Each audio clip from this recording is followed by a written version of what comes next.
Nick Sirianni Live, presented by Premier Orthopedic.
Hey, Coach, thanks for taking the time for us today. We'll kick things off with Tim and then go to Jeff Nyberg. Hey guys, Hey, Nick. sorry for being late. Was obviously in a meeting, went over. So apologize and make you guys wait. Nick, I'm sure you saw the AJ post on social media where he quoted scripture and said, "If you're not welcomed, not listened to, quietly withdraw. Don't make a scene. Shrug your shoulders and be on your way." Is it your understanding that AJ still wants to be here? Yeah, yeah. Obviously AJ is very important to this football team. I know he wants to contribute. I know he wants to contribute and do the things that he's capable of doing. And but yeah, I mean, so he wants to contribute into these wins, and he's had a couple games where he hasn't been able to, and for different reasons of why we haven't in these games. So, but I question nothing about his desire to play great football, his desire of being a good teammate, his desire to be here. We'll go to Jeff Nyberg and then John McMullen. Nick, how do you go about addressing a situation like that with AJ? Is it something you talked to him about last night after it happens? Do you talk to him today? Have you talked to him, and what was that conversation like? Yeah, obviously, always talk to him. Somebody I talk to on a daily basis. I try to reach out to all our guys on a daily basis, and won't get into any private conversations that we have with any of the players about any topic. Right? That's sacred relationship between the head coach and players, and we'll always keep that private, but always in constant communication with all these guys. We'll go to John McMullen and then Dave Zangaro. Hey, Nick. On field, after you got to watch the film, first half versus second half, we've talked in the past about manufacturing touches. You don't really want to force it at times, but what is your responsibility? What is KP's responsibility when it is going a little bit sour, 3 and out, 3 and out, 3 and out, to sort of maybe kickstart that thing? Yeah, we're responsible. I'm responsible for everything that happens on that field, offense, defense, special teams. That's the job of a head coach, is to be responsible for all that. So, and obviously, as coaches, you want to put them in positions to succeed for different reasons. We had we were really successful in the first half, played a really good first half, and um, wasn't as successful as second half. Had some negative plays, had some calls we want back, had some plays we'll want back. As players and coaches. But I think when we talk about our efficiency, we want to hit explosives, we want to be efficient, we want to protect the football. Um, you know, we had some plays that moved backwards, right, for different reasons. And so, which again was kind of some of the things that happened, in the previous game, that we moved backwards a little bit on first and second down. So which makes it tough on third down. So again, need to be explosive, need to protect the football while still and need to be efficient. And there was times for different reasons, like I said, we weren't that in that second half. We'll go to Dave and then Rube. Hey, Nick, in a more general sense, when there are some frustrations in a locker room, what have you learned in your role as a head coach about the best way to deal with those? Yeah, open, honest communication. And I think it starts with, the relationship that you build with the guys before, you know, anything, so, but it's always about being open and being honest. Um, and it's always about the relationship. So again, I know he wants to contribute to what we're doing out there, especially when we had the second half that we had. And again, like I said, never question the teammate he is, never question the effort that he plays with, and the player that he is and the person that he is. We'll go to Rube and then Zach. Hey, Nick. In the second half, the defense came up with some real big stops at key moments. Gave up a lot of yards, but tough in the red zone, a couple takeaways. What is it about this defense and these guys that enables them to come up with those clutch type of plays at key moments in games, and how important is that? Yeah, obviously, anytime you win the turnover battle, that's a big deal. And we were able to force some turnovers yesterday, you know, and then you count the block punt, and then you also count the turnover and downs on fourth down stop. What I see with our defense is 11 guys just going as hard as they can, flying to the football. Right, we missed a couple more tackles than we've missed in the past yesterday. But what was so cool to see is those didn't turn into explosives. You know, their teammate was right there for them. Right next to him, just in the swarm to make the tackle if we missed one.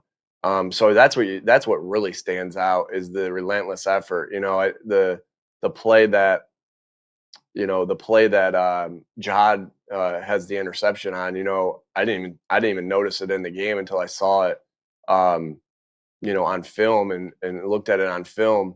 Reed gets a hand on that, right? Reed gets a hand on that and kind of makes it look like it wasn't a great throw, and Baker was trying to put it over top Jihad's head, and Reed gets a hand on that to allow Jihad to make that play. So it's them playing together for each other and with relentless effort, and um, which is what you want on defense, right? Just that relentless effort. And we made some really big plays in some critical moments.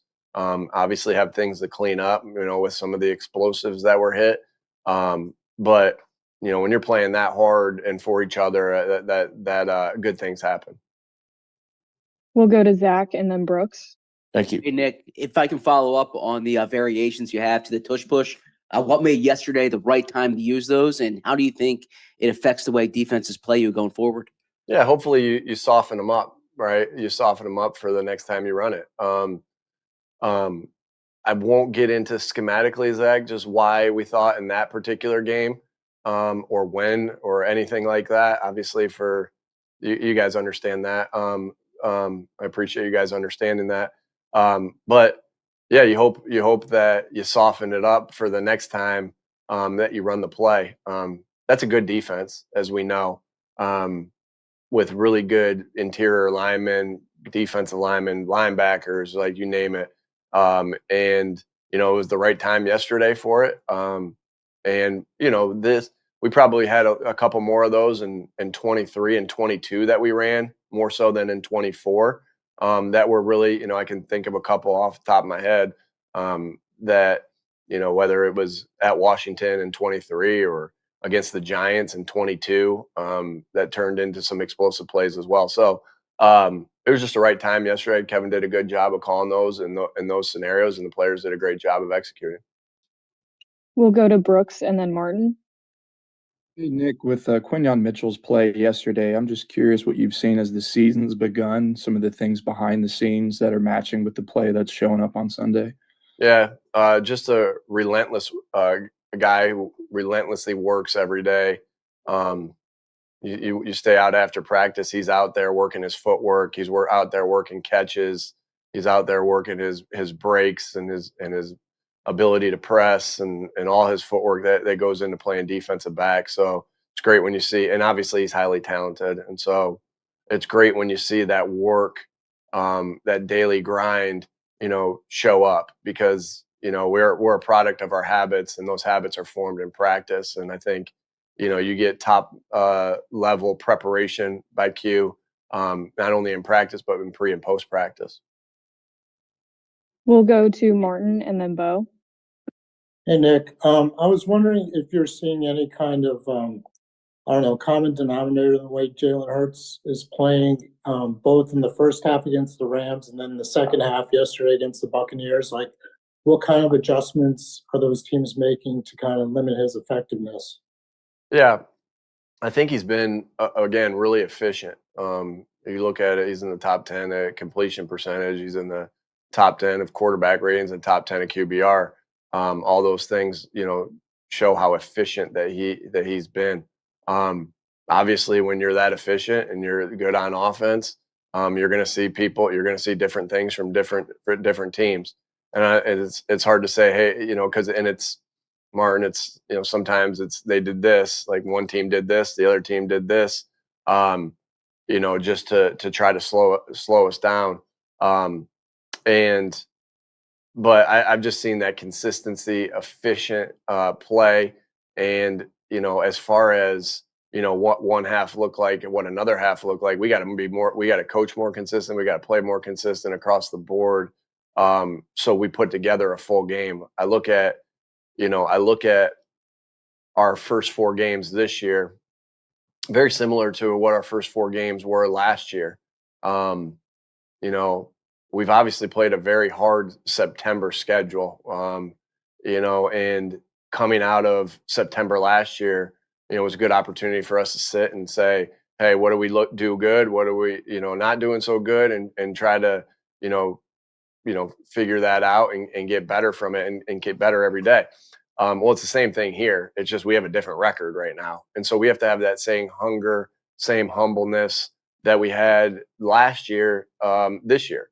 Not trying not to speak too much about, different seasons, but that first month of the season, right? You're figuring some things out, because at the end of the day, you want to continue to play better, better, better. So you're playing your best football at the end. And so a lot of things to clean up. At every position, offensively, defensively, special teams. And that's what today was about. Yesterday we enjoyed it. Today, back to work, telling each other the truth, in attempts to get better. We have time for a couple more, so we'll finish with Bo and then EJ. Following up on that, Nick, both on Jalen and maybe, figuring out who you guys are through the first 4 weeks, is it possible for you to put more on Jalen on his shoulders in the offense? I think Jalen's capable of helping us win anyway. Excuse me. Anyway, that he's proven to that for the past 4 years of his career. We can win with him playing a lot of different ways. That's why he's a special quarterback. And so whether that's something in the pass game or check game in his checks, or in the run game, or his run game checks, or him actually running the ball, I think he's proven that he can win multiple ways, which is why we've been able to win so many games. And so got a ton of confidence in him and the things that he can do. We'll finish with EJ here. Hey, Nick, you mentioned yesterday that you'd probably have a better answer on what kind of stalled out for the run game, and especially in the second half. I guess, what did you see in your film review of the run game? Yeah, so we had some hits, we had some misses, right? And what happens sometimes on the misses is when it turns into a negative, it puts you behind. And so, we had a little bit too many negatives yesterday for different reasons. It's never just going to be, oh, it was this, or, oh, it was that. There's always, this is why it's the greatest team sport there is. There's always different things pointing to, why a play was successful or why a play wasn't successful. But I think at the end of the day, we weren't efficient enough, and that's going to be something that we'll do everything we can to make sure we're playing efficient, and in the run and the pass, because we know when we do that, good things happen for our offense. Thanks, Coach. Appreciate your time today. Thank you, everybody.